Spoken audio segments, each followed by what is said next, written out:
মধ্যপ্রাচ্যের রাজনৈতিক ও সামরিক সমীকরণকে সম্পূর্ণ বদলে দেওয়ার মতো ঘটনা ঘটছে চোখের সামনেই। ইরানের supreme leader Ayatollah Ali Khamenei তার দেশকে এমন এক উচ্চতায় নিয়ে গেছেন যেখানে নিষেধাজ্ঞার দেওয়াল কোনো বাধা নয়, বরং শক্তি অর্জনের অনুপ্রেরণা। একসময় যে ইরানকে পশ্চিমারা কোণঠাসা করে রাখতে চেয়েছিল, আজ সেই ইরানকে ঘিরেই নড়েচড়ে বসেছে বিশ্ব রাজনীতির বাঘা বাঘা খেলোয়াড়রা। প্রথমে রাশিয়া আর এখন চীন, দুই পরাশক্তি যেন অঘোষিত প্রতিযোগিতায় নেমেছে কে ইরানকে বেশি শক্তিশালী করতে পারে। কিছুদিন আগেই রাশিয়া ইরানে তাদের অত্যাধুনিক মিগ-29 এবং সুখোই 35 ফাইটার জেট পাঠিয়েছে, যা নিয়ে পেন্টাগন থেকে তেল আবিব সর্বত্র গুঞ্জন ও উৎকণ্ঠা। কিন্তু সেই খবরের রেশ কাটতে না কাটতেই চীন খেলল তাদের তাসের সেরা কার্ডটি।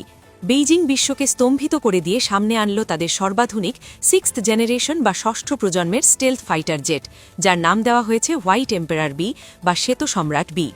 চীন যেন পুরো বিশ্বকে তাদের সামরিক সক্ষমতার এক ঝলক দেখিয়ে দিল, কারণ একটি বা দুটি নয়, একসঙ্গে 16টি জেট চীনের আকাশে মহড়া দিয়েছে। মার্কিন স্যাটেলাইটে এই অভূতপূর্ব দৃশ্য ধরা পড়তেই পশ্চিমা গোয়েন্দা সংস্থাগুলো বুঝে যায় চীন বড় কোনো ঝড়ের প্রস্তুতি নিচ্ছে। হোয়াইট এম্পারার বি কোনো সাধারণ যুদ্ধবিমান নয়, এটি আকাশের এক অদৃশ্য দানব।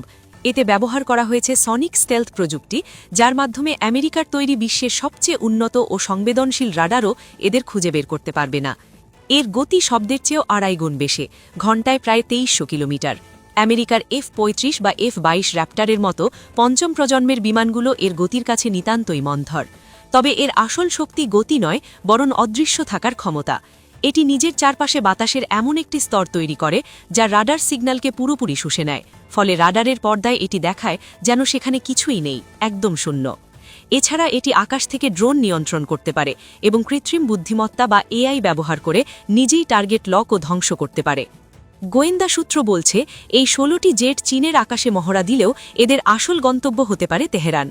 যদি একবার এই সাদা দানব ইরানের হাতে পৌঁছে যায়, তবে মধ্যপ্রাচ্যের আকাশ থেকে আমেরিকার দাদাগিরি চিরতরে মুছে যাবে।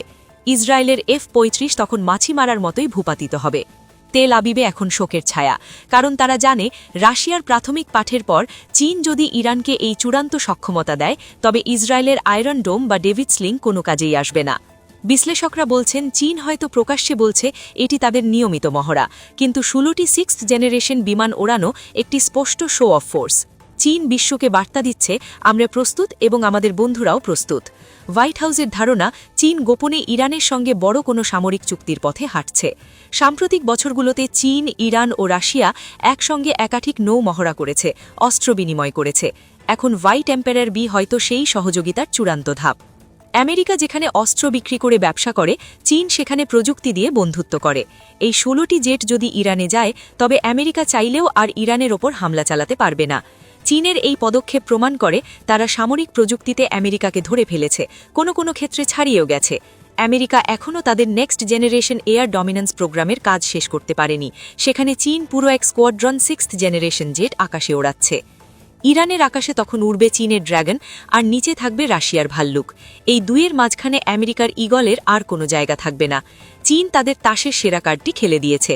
এখন দেখার বিষয় আমেরিকা এই নতুন সমীকরণ কিভাবে মোকাবিলা করে। বিশ্ব এখন এক নতুন অক্ষশক্তির উত্থান দেখছে, যেখানে ইরান হবে কেন্দ্রবিন্দু।